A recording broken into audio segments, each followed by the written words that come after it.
మామ, ట్రూత్ ఎలా find out చేయాలో చిన్న ఎగ్జాంపుల్ చెప్తా చూడు. నువ్వు కొన్ని రోజులు మెత్తడి బెడ్ మీద పడుకో, ఏదో ఒక రోజు నీకు ఖచ్చితంగా నెక్ పెయిన్, లేకపోతే బ్యాక్ బోన్ పెయిన్ రావడం, బ్యాక్ ఏక్ రావడము, లేకపోతే నడుము నొప్పులు రావడం, ఏదో ఒకటి జరుగుద్ది అన్నమాట. పక్కా దాని గ్యారంటీ నేను. ఎందుకు జరుగుద్ది అలా?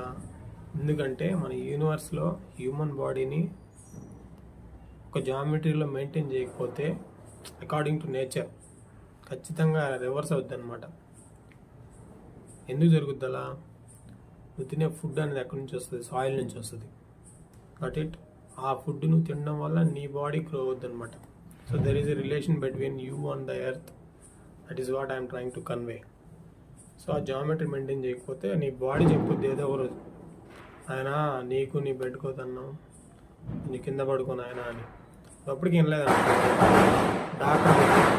డాక్టర్ నీకు మొటికాయలు వేస్తాడు ఒక రోజు. అప్పుడు నాకు ఇలా నుంచి కింద పడుకుంటూ వచ్చి, సో అంత దూరం తెచ్చుకోవడదని నీకు ముందుగానే చెప్పేస్తాను. అంతే. నేను నీ శ్రేయోభిలాష్ మామ. బాయ్ మామ, టేక్ కేర్.